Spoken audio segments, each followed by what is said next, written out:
Alright, you absolute disaster of a human being. It's 6 p.m. and you're still asleep. If it doesn't work this time, I don't know what to do with you. Oh my god. No, because I think this one is fair to save scum. Because of course it doesn't take you being a fucking juggernaut of fucking muscle to wake up a man. This is a stupid skill check. Thank you. There is only one way to awake this bone idol from his slumber. Roar like a hurricane! Rip the buildings from this earth! No words, just a primordial scream. The 30-something man slowly lifts his head and gives you a pensive look. Why they yelling, man? Looks like a sow descendant. A lot of sow dock workers around. You're alive. You looked out for the count there. Wait, what? I was just sleeping. What do you want, officer? Officer, even after a rude awakening, this dock worker respects the police. More than they usually do, at least. Interesting. Okay, well... Yours? Indeed. Help yourself to some. Oh, wait, no, it's empty. Sorry about that, pal. I already had some. It's a fine rum. Knocks you right out when you're down a bottle or two. Rubs his face, then buries it in his hands. You can hear a faint snore. Well... See anything interesting in your dreams? Thank God, no. Was it a fathomless darkness into which we ought to be deferred like corpses to a mausoleum? Let's not say that. For, I don't know, just get a little feeling. Was it pure nothing? Your consciousness no larger than a single grain of malt? Or tell me, was the bliss free of X somethings? I love this. Let's go with the second one. The worker stares at you, his eyes dry from sleep. Web of wrinkles covers his tanned forehead. I don't know what you're talking about, kind sir, but when I'm out, I'm out. Then I'm really out. No more grains, whatever, no poetry stuff, just quality time. A little me time in the abyssopelagic zone. You can never return to it now. Only detective work remains. Wakefulness and detection. Tell me about Wild Pines. That's the name of my employer. I work in logistics. You didn't sound too enthusiastic about this. How's that going? How's it going? Then he stares at the cafeteria's terrace doors. Some fingerprints glisten on the glass. Haven't you noticed what's going on outside? I've almost never been outside this building. Of course. It's a total madhouse. Good. You understand the gist of it. We would all be better off without the employees and their employment. Go on, I guess we've got to have shut-eye. He rubs his eyes, then lets his head fall back on the table. Right, to sleep, I say. Why are you sleeping here while the others are out striking? He got it. Ed's got it. He's guarding the gate. I'm just getting some sleep, or was. Oh, who's behind organizing the strike? We are. Workers, union. We know what we need. What's right for us? You mean there's no leader? I guess there's also Everard. He's in charge of the union. Smart, knows how to negotiate. He's got our back. What about the dead body in the yard? Yeah, what about it? You seem cool with it. Do you have many of those hanging from trees here? You know, people die here every day. Sometimes someone's found in a ditch, another one falls in a manhole, third one gets eaten by stray dogs. He replies, so I decided to die on top of a tree. Oh God, real yawn. Fuck. Then how is it my concern? Someone has to look into it. Looks like I'm that someone. Tell me what you know. I can tell you this. Trouble's ahead. What trouble? You have what I said. Draw your own conclusions. It's all I know, and I prefer to keep it this way. Lieutenant gives you a little nod, then makes a note in his blue notebook. So Union people think he was a killer. What? He thinks even sleep... What the fuck? So Union people think he was a killer. He thinks even sleepy here? This doesn't help a lot, but it's something. Good work, detective. Alright, I'll let you sleep. Dog worker doesn't answer, and his head is already back down on the table, in sweet sleep. What a fucking arsehole. I wish I could do that. Hello. All about the money, man. I don't know who you are and I don't really care. I want to talk to this guy. Can I help you? I saw another thing at the Whirling. Another thing. Great, I love those. Actually, apparently, there wasn't. Still don't have quite enough money to pay you back. It was like 130, right? I'm at 110, thanks to that lovely investment. I can't seem to go in here. I can go into the kitchen at least and probably talk to the cook. Because we need to ask about that borscht, whatever that is. Dishes are drying. All smell of chemicals and pine trees. What about up here? Some money! I'm sure he won't mind about that. An aroma of spices, alcohol, and tomato hangs in the air. Tomatoes are the food of the gods. That is good. Do you want me to try that? Oh, fuck me. I don't know. Kubek. Kuboy. A thin man is smoking below and exhausted, occasionally sipping from his mug. This must be the Whirling's cook. As you step in, he nods towards the table and says something in a completely foreign language. The only words you can make out are Garachi. I'm gonna call him Garachi. And Kubek. Oh, it's okay. It's definitely not his name.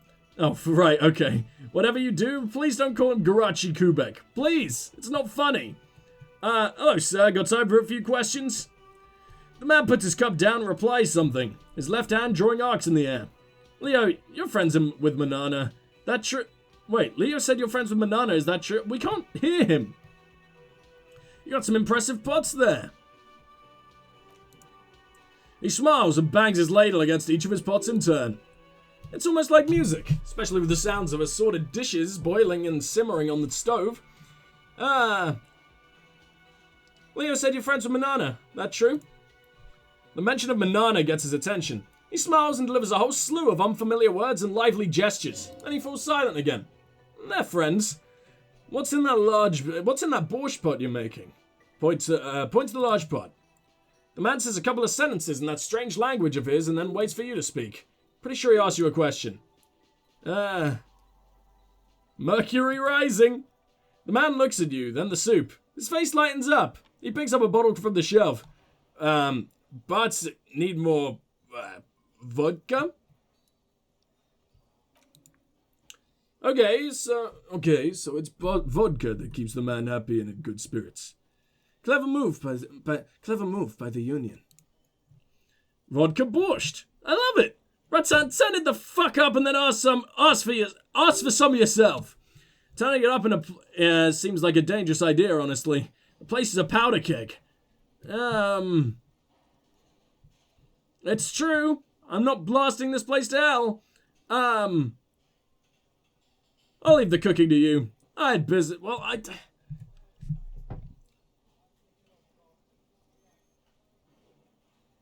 I don't know why I would cut it. Let me have a look at the special borscht. So it just says what's so special. It says deal with the situation. I think it's fine for the strikers to get a little bit drunk. Right? Or is it... Oh, wait. Who ordered the borscht? The brew. It's being brought in by the bot. Okay, so he's fine. It is just vodka. Yeah, I'll leave the cooking to you. Cook gives you a long inspecting look, then shrugs, too, and seems to wait for you to speak. I don't need anything else. Stay masculine. Well, I didn't do anything? Okay. Let's have a look in let's have a look in our thoughts. Oh, I thought we got a new one, didn't we?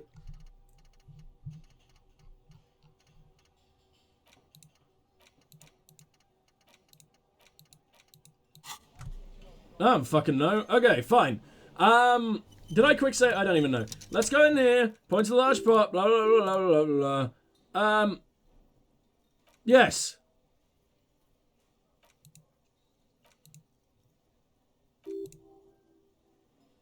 Yes. Hey, it worked. He smiles, nodding vigorously, then pours half a bottle of vodka into the pot. With a whistle, he stirs the brew. Grassy, can I have some of that brew? He smiles and nods enthusiastically and, chattering away in his language, ladles some of the brew into a small thermal cup, then hands it to you. Well, see you later, I guess. Now what? It counts as a tool? Okay, so it adds physique, lowers morale. That's not very fucking good, but I mean... Oh man, I have bullets? I didn't even realize. We can get a gun! I can't wait to have my gun. I guess I'll quickly see if I can make my way in here. But I swear there's stuff to pick up in this room, right? Doesn't really even seem like I can interact with this door. Oh no, no, I'm in. Am I in? I mean, I can see myself. It doesn't really want me to go in there. I'm not entirely sure why. Blue door. You see a heavy steel door with a prominent dimple lock. It's painted blue. You immediately feel drawn to the color. Blue is for mystery. Wonder where this door leads. You do? The lieutenant regards you with patient skepticism. It's a door in the back of the kitchen. Why do you care where it leads? Out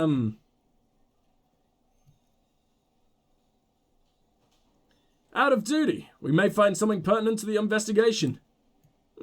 Yes, I suppose it's worth seeing if we can get in. Just to be thorough. As a side investigation. I like your style, Kim. You're all leaning over to me now. It's hardly a side investigation. You already have a name for it. Oh, do we do? No. The door is a mega investigation. I'm calling it Behind the Blue Door. Or the door and the main investigation will merge into a stereo investigation. If you say so. He looks to the door and then to you. Gart is the person to ask about this. Cafeteria manager. I'm gonna touch it first. Cobalt blue surface feels rough to the touch. Stainless steel door is flush with its frame on every side. Leads to a side building, adjacent to this one. The old building next to this, half ruined. Oh, sorry, that wasn't even... The old building next to this, half ruined. Whatever is behind it must be older. Well, we'll leave for now, no point pushing it. We might as well ask Garter and not piss him off even more. Hurry up, me, why are you so slow? Can I help you? Obviously. So another thing, there's a mysterious blue steel door in the back of the kitchen. Oh yes, that door, sure. There's nothing mysterious about it. It's just a door. Do you know what's behind it? Do you have... No, I don't have a key. I don't know how to get there, and I don't care either. It's not like I've been wondering about it for 10 years. It's just the fritter warehouse, probably. Or some boring storage space with a bunch of old junk and dust. Junk and dust. He runs his finger across the counter to check for dirt. He's attempting to maintain an air of indifference. It's absolutely not convincing. I think you'd like to know what's back there. Fine, okay, a little. He shrugs. My job doesn't leave me enough time for wondering about one locked door in one of the cafeterias I manage. So I haven't opened it. I have cleaned the whole place 100 times over, though, after the animals, and I haven't found a key, so good luck with that. Alright, fine, goodbye. Now, the game would be incredibly funny if you just try to push it, it opens. Oh. Well, I don't know where I would search then. Is that now in my book, The Blue Door? Get a reality lowdown. Oh, I see. I encourage you to ask others. Rich people are educated. Well, I know a rich person. Let's go ask for a lowdown from the rich boy, and I can complete yet another task. I am going to go up to our room, though. And just see if I can hang out with that little lady. Because it's now a hell of a lot later, and it'd be nice to do a little more interaction with her. Well, that's fine. Okay. I don't really know where... Oh, hello. Nothing on the front page rings a bell. Strange. Yeah, I know, because you've got no memory. Remember? Well, I think it's probably time to find... Oh, hello. Is that a bin? Can I interact with the bin? Probably a bad idea. I think it's finally time for us to return to... Have I ever been up there? I don't recognize it. It doesn't look like there's anything interesting there either, though, so it's fine. You're still throwing this shit? Dude, calm down. Also, what the hell is that? There are several footprints in the mud, left by work boots. Anywhere from 6 to 12 pairs have walked here. What kind of boots? Heavy workers' boots with reinforced toes and hobnails all over the yards. Lieutenant, workers' boot tracks. Or I can get an exact count. Alright, we'll leave. Do a thing. Exact count, please. Hey! Maybe more than 12. No, 8 pairs of boots have shuffled back and forth in the mud. Go over them one by one? Standard work boot. Oh my god. No. Standard work boot. Steel reinforced toes, number 46. Standard work boot. Steel reinforced toes, number 44. Number 43. Oh, they're changing. Standard work boot, number 45 or 46. Wait, which is it? You don't know. It's a miracle you can tell the prints apart as it is. The cold must have preserved them. Count more. Another oh my god. I can't believe I did this. An aberration. Light as air. Even pace. Same make of boot, but... Number 41. Male or female? Impossible to tell.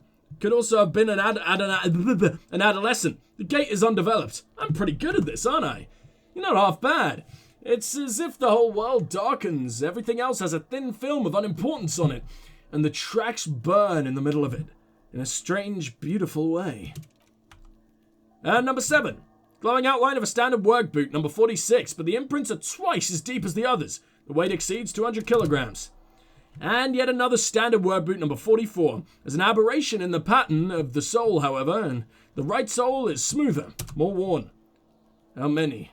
The lieutenant has been tracking your eye's movements. 400 million. 8. I was pretty off then. I counted 20. The same guys going back and forth. I never got the hang of it. Hyperopia. He points to his glasses. Do you see anything out of the ordinary? A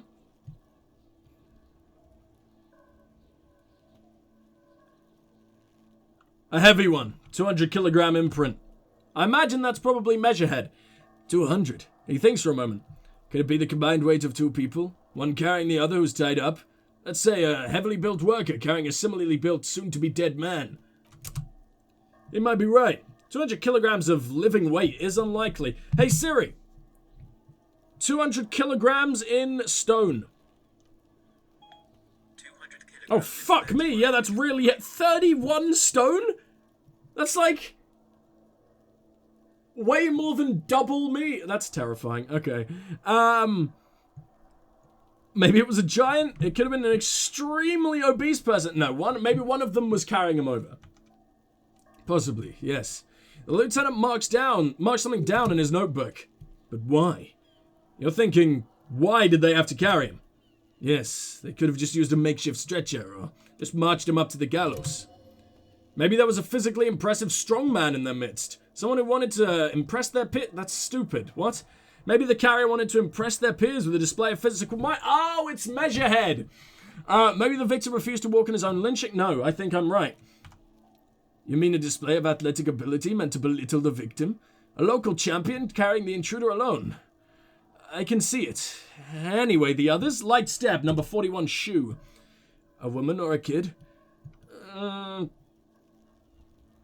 don't think there's any way to be sure. Understood. Anything else? An aberration. One sole is smoother than the other. Interesting. Let's name it the odd sole. Do you have any ideas, Lieutenant?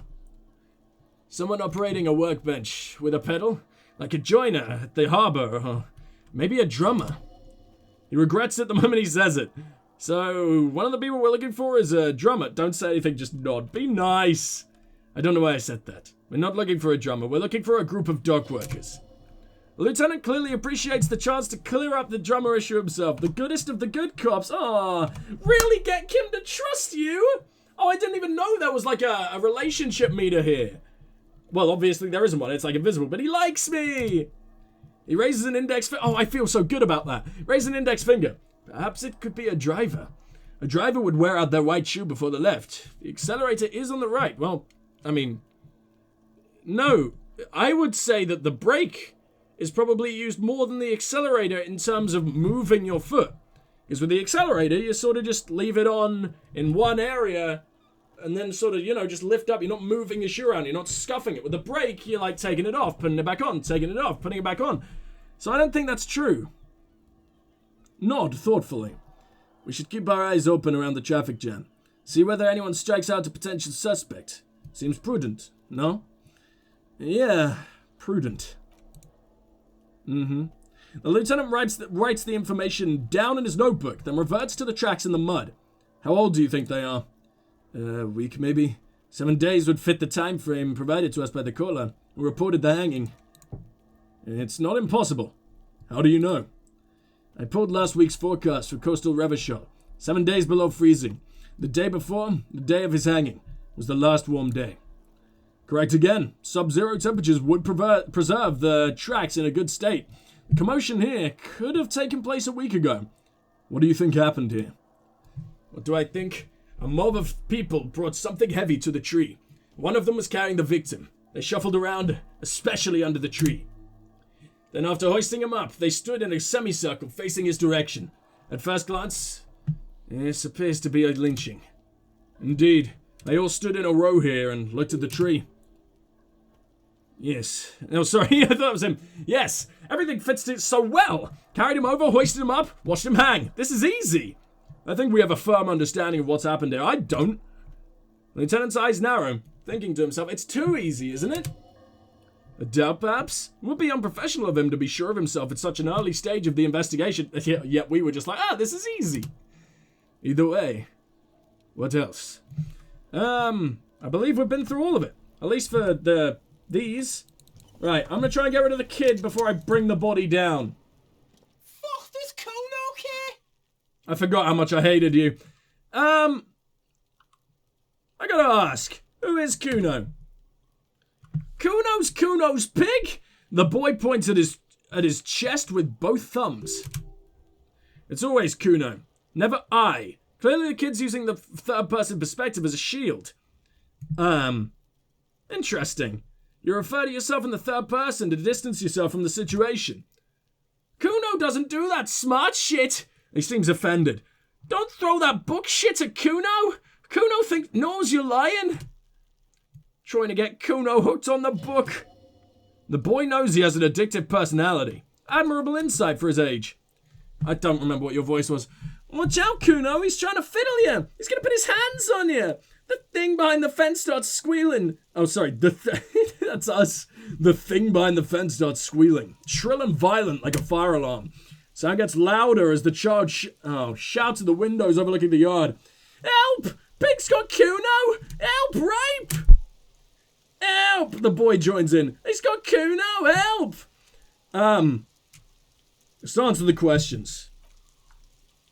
Help! He's digging his dick out. Oh, God. Escalate, Cuno. His dick is out. You're afraid.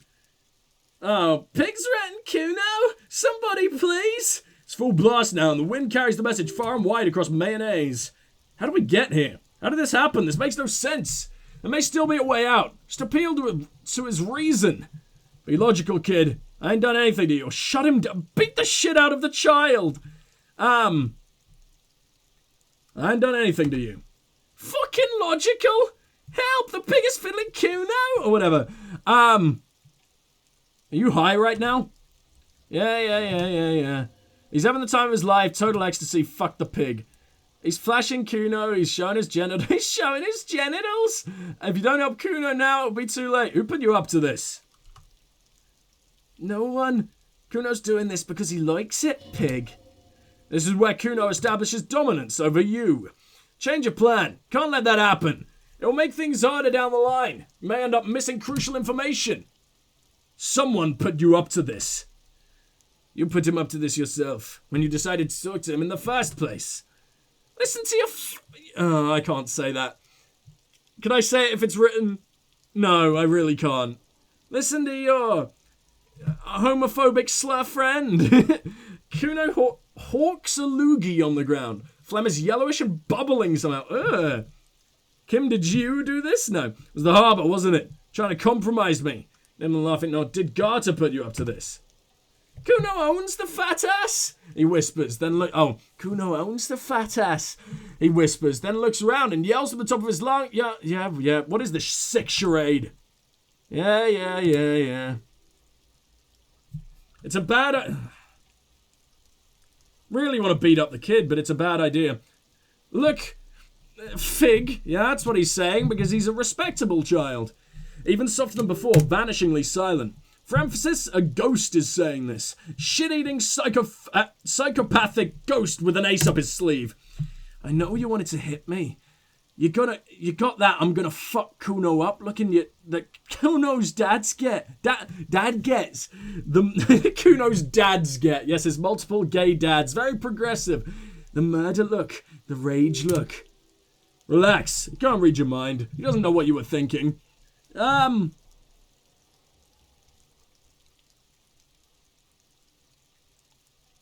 but I didn't act on it. It was just a fantasy. I know what you thought. I'm gonna fuck that Cuno up. I'm gonna shut that shit down. You know what? You should've. Cause now, he raises his voice again. You're nothing! You're a joke to Cuno! Cuno laughs at you! He spreads his arms, taking dominion over the yard. King Cuno! Backing up was a bad idea. I think he's established dominance over you. Cuno turned you into his prison, bitch! You're gonna be in this shit with Cuno! No. What? No. The lieutenant almost rolls his eyes. You're not. We can just leave. Bitch, you're gonna be in this shit with Cuno forever? The pipo-headed... I don't know what pipo means. Headed critter doesn't let him finish. A pipo is a type of hat, by the way. Nice pipo. You don't talk to me about my fucking pipo. You don't know where I come from. It's Cuno's bottom, bitch. Whatever, crime scene. Okay, Cuno's come to his bitch, asks you questions, but remember, he taps at his temporal lobe. This changes shit. I can't believe it. I should have beat him up. Figure out what's going on with this kid.